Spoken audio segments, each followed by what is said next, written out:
Bonjour. Mishko Paganon Quaina Dishnakas Mungdodem.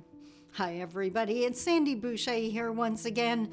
I'm Red Thunderbolt Woman of the Loon Clan, a proud member of Seine River First Nation in Northern Ontario, Treaty 3 territory, and I'm here once again as we continue on the 52 steps to reconciliation.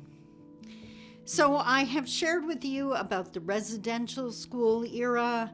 Last week I talked to you about projectors, that feeling like we're being judged. I talked to you about the hum at the beginning of this section, and all of those things can be summed up under one term. It's called internalized oppression. It's what happens to a member of an oppressed group if that group has been oppressed for a long period of time. And in everyday English, what it means is the members of that group start to buy the BS.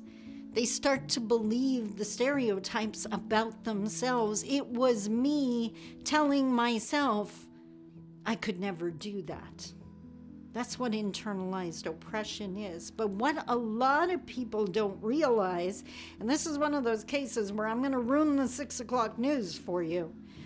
What a lot of people don't realize is there are 3 natural human reactions to long-term or internalized oppression, which means any member of any oppressed group, and I'm certain you can think of a few, are going to react in these ways. They are natural human reactions.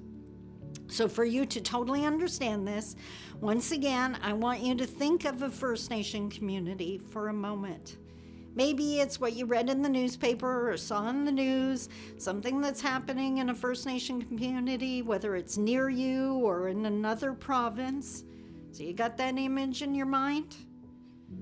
The first natural human reaction to long-term oppression is violence. Now, when you thought of that First Nation community, did you think of examples of violence? Members turning on each other? We see it all the time in any marginalized group. And it's because I always think of my son when I talk about this, even though my son would never consider being a violent person. But if as a young man I had kept telling him he was never going to amount to anything and he wasn't worth anything, at some point he would have lashed out. It's a natural human reaction. The problem, rarely do we lash out against the oppressor.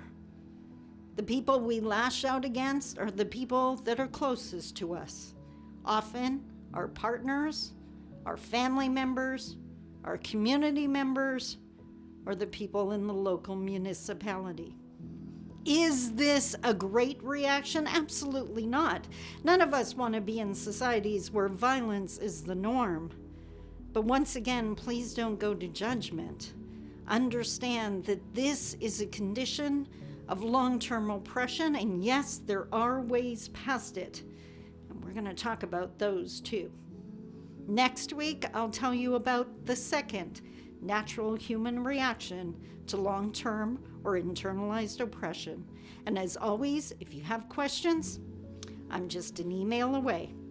Until next week, take care. Bye-bye.